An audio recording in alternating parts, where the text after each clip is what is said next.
இது மகிமை நேரம். அன்பார்ந்த மகிமை தொலைக்காட்சி நேயர்களுக்கு இந்த மகிமை நேரம் நிகழ்ச்சியின் வழியாய் உங்களை சந்திப்பதில் மிக்க மகிழ்ச்சி அடைகிறேன். கர்த்தர் தந்த இந்த நல்ல வாய்ப்புக்காக தேவனை நான் ஸ்தோத்திரிக்கிறேன். இந்த வாரத்திலும் கூட நிலைத்திருக்க வேண்டும் என்று சொல்லி நாம் தியானித்து கொண்டிருக்கிறோம். நேற்றைய தினத்திலும் பரிசுத்தத்தில் நாம் நிலைத்திருக்க வேண்டும் என்று சொல்லி பார்த்தோம். இன்றைக்கு ஒரு காரியத்தோடு கூட கர்த்தர் நம்மோடு கூட பேச சித்தமா இருக்கிறார்.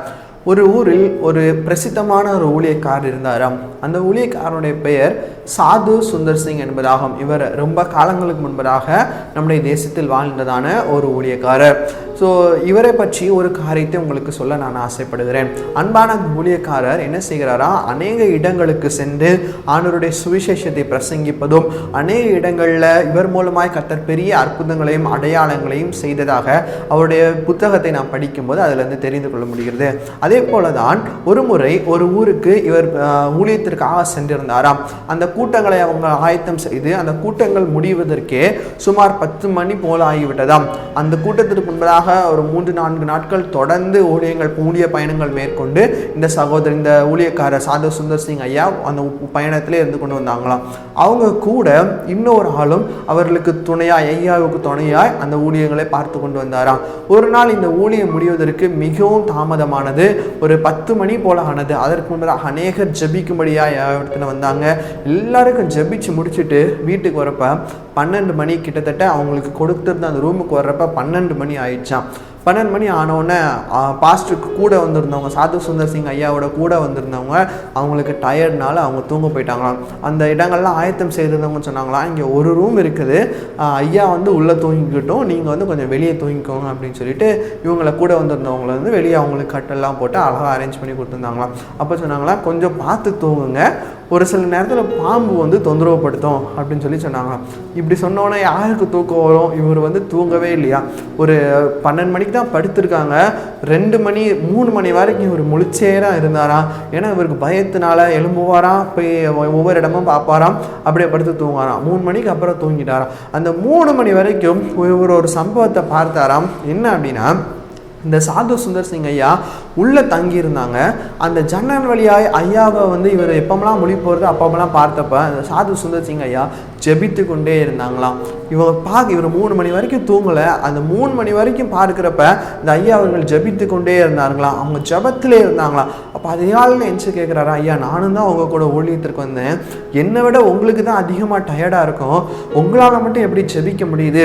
என்னால் ஜெபிக்க முடியல, நான் டயர்ட்னால தூங்கிட்டேன், நீங்கள் எவ்வளோ நேரம் ஜெபிச்சீங்கன்னு கூட தெரில, உங்களால் எப்படி இப்படி ஜெபிக்க முடியுது என்று சொல்லி கேட்டோன்னே அன்பான ஐயா ஒரு ரிப்ளை கொடுத்தாங்களாம். என்ன அப்படின்னா, இந்த முதல் அரை மணி நேரம் ஜபத்தில் எப்போவுமே ஒரு போராட்டம் இருக்கும். மாம்சத்திற்கும் ஆவிக்கும் ஒரு போராட்டம் இருந்துகிட்டே தான் இருக்கும். மாம்சம் தூங்கணும்னு சொல்லும், டயர்டாக இருக்குன்னு சொல்லும். அந்த அரை மணி நேரம் தாண்டி ஆண்டவரோட உறவில் நான் பலப்பட்டேன் அப்படின்னா அப்புறம் எனக்கு நேரம் போகிறதே தெரியாது, அப்படி தான் நான் ஜபத்தில் இருக்கேன்னு சொன்னாரா. ஆம் பிரியமானவர்களே, இந்த நாளிலும் கூட ஜபத்தில் நாம் நிலைத்திருக்க வேண்டும் என்று சொல்லி கர்த்தர் நம்மிடத்தில் எதிர்பார்க்கிறார். முதலாவது பரிசுத்தத்தில் நாம் நிலைத்திருக்க வேண்டும், 2வது ஜபத்தில் நாம் நிலைத்திருக்க வேண்டும். இன்னைக்கு நிறைய பேர் தோற்று போகிறதான ஒரு காரியம் டயர்ட்னஸ், சோர்வு ஜபத்தை மேற்கொண்டு விடுகிறது. சோர்வுனால ஜபம் மேற்கொள்ளப்பட்டு ஜபத்திலே நம்மை நிலைத்திருக்க விடாதபடிக்கு இந்த காரியம் நம்மை தடுத்து கொண்டு இருக்கிறது. அப்படிப்பட்ட வாழ்க்கை வாழ கர்த்தர் நம்மை எதிர்பார்க்கவில்லை. உண்மையாய் கிறிஸ்துவனுடைய அன்பை உணர்ந்து ருசித்த ஒவ்வொருவரும் இந்த ஜபத்தில் அவங்க நிலைத்திருப்பார்கள். எப்படி இந்த ஊழியக்காரர் அழகாக சொல்லியிருக்க பாருங்க. முதல் அரை மணி நேரம் ஒரு போராட்டம் நிச்சயமாக இருக்கும். எல்லாருடைய வாழ்க்கையிலும் ஒருவேளை நம்ம அதை உணர்ந்துடும். ரொம்ப அந்த லேட் நைட்டில் நம்ம ப்ரேயர் பண்ணுறப்ப அதை உணர்ந்துருப்போம். ஆனால் அந்த அரை மணி நேரம் நம்ம அந்த போராட்டத்தை ஜெயித்துட்டோம் அப்படின்னா அதற்கப்புறமா ஆண்டவரோடு கூட ஒரு வல்லமையில் ஒரு உறவாடலாம் நம்மளால் இருக்க முடியும். இன்றைக்கி நிறைய பேருக்கு இந்த ரகசியம் தெரிகிறது இல்லை. எப்படி 1 மணி நேரம் 2 மணி நேரம்லாம் ஜெபிக்கிறாங்க அப்படிங்கிற ரகசியம் தெரிவதில்லை. அரை மணி நேரம் 10 நிமிஷம் ஜெபிக்கிறதுக்கு எனக்கு பெரிய கஷ்டமாக இருக்குது. ஆண்டவர்கிட்ட நீங்கள் கேளுங்க. அந்த அரை மணி நேரம் ஆண்டவரோடு கூட நீங்கள் துதித்து மகிமைப்படுத்தி உங்கள் மாம்சத்தை நீங்கள் மேற்கொண்டு இருந்துட்டீங்க அப்படின்னா உங்களுடைய ஜபம் இன்னும் வல்லமைப்படும். ஆண்டவர் அதுக்கப்புறம் நிச்சயமா உங்களிடத்துல பேசி உறவாட ஆரம்பிப்பா. பிரியமானவர்களே, ஜெபத்தில் நாம் நிலைத்திருக்க வேண்டும். இதை தான் வேதாகம புஸ்தகத்தில் ஒரு சில எடுத்துக்காட்டுகளின் மூலமாக நம்மால் பார்க்க முடியும். லூக்கா எழுதின சுவிசேஷம் 2வது அதிகாரத்தில் அன்பான ஒரு சகோதரியை, ஒரு விதவை சகோதரியை குறித்து 37வது வசனத்தில் கொடுக்கப்பட்டிருக்கிறது. ஏறக்குறைய 84 வயதுள்ள அந்த விதவை தேவாலயத்தை விட்டு நீங்காமல் உபவாசித்து ஜெபம் பண்ணி ஆராதனை செய்து கொண்டு வந்தார். இந்த 84 வயதுள்ள ஒரு விதவை தேவாலயத்தை விட்டு நீங்காமல் எப்பொழுது ஜெபம் பண்ணாங்களா? இன்னைக்கு நம்மால் இப்படி ஜெபிக்க முடியுதா? ஒரு சில நேரம் நம்ம ஜெப நேரத்தையே நம்மால் பின்பற்ற முடியவில்லை. ஒரு ஜெப நேரம் நம்ம வச்சுருப்போம், ஆனால் அந்த நேரத்தில் நமக்கு ஏதாவது ஒரு வேலைக்காக நம்ம கமிட் ஆயிடுவோம். அந்த நேரத்தில் நமக்கு ஒரு சோர்வு வந்துடும். அப்போ அந்த ஜெப நேரத்தையே நம்மளால் பின்பற்ற முடியாதபடிக்கு அதிலே நமக்கு ஒரு ஃபெயிலியர் காணப்படுகிறது. இந்த அன்பான சகோதரியை பாருங்கள், எப்பொழுதும் உபவாசித்து ஜெபம் பண்ணுறது ஆண்டவரோடு கூட இருக்கிறது. அப்போ அவங்க அதனுடைய மேன்மையை அவர்கள் உணர்ந்து கொண்டதினால் இப்படிப்பட்டதான ஒரு காரியத்தில் ஈடுபடுகிறார்கள். இன்னைக்கு அப்போ நம்ம ஒருவேளை ஜெபத்தினால் உண்டாகிற வல்லமையை, ஜெபத்தின் மேன்மையை நம்மால் உணர்ந்து கொள்ள முடியாமல் இருக்கிறது. ஆண்டவரோடு கூட நம்ம நிலைத்திருப்போமானால் நம்முடைய கொடியானது இயேசு என்கிற செடியோடு இணைக்கப்படுமானால் இந்த ஜெபத்தின் மேன்மையை, இந்த ஜெபத்தின் வல்லமையை நிச்சயம் நம்மால் உணர முடியும். பிரியமானவர், நாம் உணர்ந்திருப்போம். ஜெபிப்பதற்கு நம்ம சோர்ந்து போக மாட்டோம். அருமையான ஒரு பாடல் கூட சொல்லுகிறது, ஜெபிப்பதற்கு சோர்ந்து போகாதே, நீ ஜெபத்திற்கு தடையா எதையும் கொண்டு வராத, ஜெபத்திற்கு முக்கியத்துவம் கொடு, ஜெபிப்பதற்கு நீ சோர்ந்து போகாமல் உற்சாகமுள்ள ஆவியை நாம் கொடுக்க வேண்டும். வேத வசனம் கூட சொல்லுகிறது, ஆவி அது உற்சாகம் உள்ளது, ஆனால் மாம்சம் பலவீனம் உள்ளது.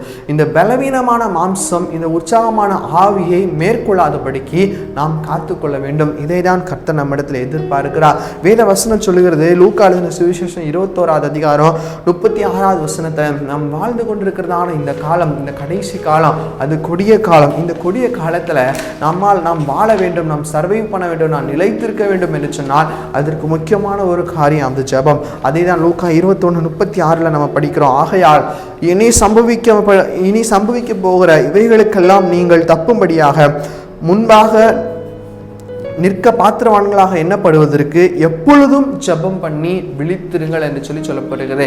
இனி சம்பவிக்க போகிறவர்களுக்கு முன்பாக பாத்திரவான்களாய் நாம் நிற்கும்படியாக, நாம் நிலைத்திருக்கும்படியாக இருக்க வேண்டும் என்றால் எப்பொழுதும் ஜெபம் பண்ணி விழித்திருக்க வேண்டும். ஜெபம் நம்முடைய வாழ்க்கையில எப்பொழுதும் காணப்பட வேண்டும். இரவு, அந்தி, சந்தி, மத்தியானம், அனைத்து வேலைகள் எப்போல்லாம் நேரம் கிடைக்குதோ அப்போல்லாம் ஆண்டவரோடு கூட பேசுங்க.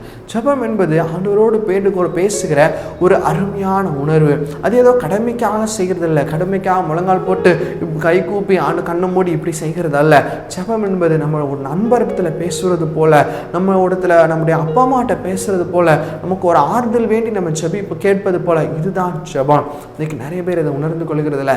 ஒரு இனிமையான காரியம், அந்த கசப்பான எண்ணத்தை எடுத்து ஜெபம் என்பது ஒரு இனிமையான காரியம் என்பதை நீங்கள் உணர்ந்து கொள்ளுங்க. அந்த இருதயத்தை அவங்க இருதயத்தை அப்படி பக்குவப்படுத்தி பாருங்க. 1 மணி நேரம் என்ன, 2 மணி நேரம், 3 மணி நேரம், ஒரு 10 மணி நேரம், 12 மணி நேரம் கூட உபவாசித்து நம்மால் ஜெபிக்க முடியும். இதை உணர்ந்து பாருங்க. எனவே ஜெபத்தில் நிலைத்திருங்கள். இப்படி இந்த ஊழியக்கார ஐயா நமக்கு ஒரு எடுத்துக்காட்டாய் விளங்கினது போல ஆண்டவர் இன்னைக்கு ஜெப வீரர்களை, ஜெப வீராங்கனைகளை எதிர்பார்த்து கொண்டிருக்கிறார். ஒரு தானியேலாய் நீங்கள் எழும்பும்படியாய் கர்த்தர் இன்றைக்கு உங்களை அழைக்கிறார். ஜெபத்தில் நிலைத்திருங்க. இந்த வருஷத்துல நீங்க ஒரு தீர்மானம் எடுத்திருப்பீங்க, இப்படிலாம் நான் இருக்கணும் அப்படின்னு சொல்லிட்டு. அந்த தீர்மானத்துல நீங்கள் நிலைத்திருக்கீங்களா? யோசிச்சு பாருங்க. ஜெபத்தில் நிலைத்திருங்கள். ஆண்டவரோடு கூட அழைக்கப்பட்டிருங்கள், பிணைக்கப்பட்டிருங்கள். இப்படிப்பட்ட வாழ்க்கை வாழ ஆண்டவர் நம்ம அர்ப்பணிக்கிறார். அப்படியே கண்களை மூடி நாம் ஒவ்வொருவரும் நம்மை நாமே கர்த்தருடைய சமூகத்தில் ஒப்பு கொடுப்போம். எங்களை நேசிக்கிற எங்களை இரக்கம் நிறைந்த பரலோக பிதாவே, அப்பா உம்மை நோக்கி பார்க்க கர்த்தர் அந்த கிருபைக்காக உமக்கு நன்றி ஆண்டவரே. அப்போ ஜெபத்தில் நாங்கள் நிலைத்திருக்க கர்த்தர் கிருபை செய்ய முடியாது ஜெபிக்கிறோம். உம்முடைய வல்லமை எங்களோடு கூட தங்கியிருக்கோம் ஆண்டவரே. ஏசப்பா, சாது சுந்தர் சிங் ஐயா சொன்னது போல ஆண்டவர் மாம்சம் ஆண்டவரை எங்களை மேற்கொள்ளாதபடிக்கு ஆவியினால, உற்சாகமுள்ள ஆவியினால ஜெபிக்கிற வீரர்களை, வீராங்கனைகளை இந்த எழுப்புதலின் காலத்தில் ஏற்படுத்த முடியாது ஜெபிக்கிறோம் ஆண்டவரே. ஏசப்பா, விழித்திருந்து ஜெபிக்க நீர் கிருபை செய்யுங்க. தூக்கத்தின் ஆவிகள், தடைப்படுகிற ஆவிகள் எல்லாவற்றையும் கர்த்தர் நிர்மூலமாக்க முடியாது ஜெபிக்கிறோம் ஆண்டவரே. இந்த நேரத்தில் ஒரு ஜெபிக்கிற சிந்தையுள்ள ஆத்மாக்களை ஆண்டவர் நீர் எழுப்பும்படியாக ஜெபிக்கிறோம். ஒரு பெரிய மாறுதல் இன்றைக்கு கூட ஒவ்வொருவர்களாக கடந்து போக முடியாது ஜெபிக்கிறோம். ஜெப நேரத்தை வேற எதற்கும் ஒதுக்காதபடிக்கு ஆண்டவரே, ஜெப நேரத்தை ஜெபத்திற்கு என்று செலவிட, தனிப்பட்ட ஜெபம், குடும்ப ஜெபம், எல்லாவற்றும் ஜெப வாழ்க்கையில் ஆண்டவர் இதை கேட்டுக்கொண்டிருக்கிறவர்கள் சிறந்து விளங்க ஆண்டவரே இவர் ஒரு ஞானத்தை கொடுக்க முடியாது ஜெபிக்கிறோம். இன்னைக்கு நீ பெரிய மாறுதலை உண்டாக்க போகிறீர். உமக்கு நன்றி. உமக்கே துதிக்கான மகிமை எடுக்கிறோம். இப்ப இனிதான இன்ப நாமத்தில் வேண்டுகிறோம். எங்கள் ஜெபம் கேளும் நல்ல பிதாவே. ஆமென்.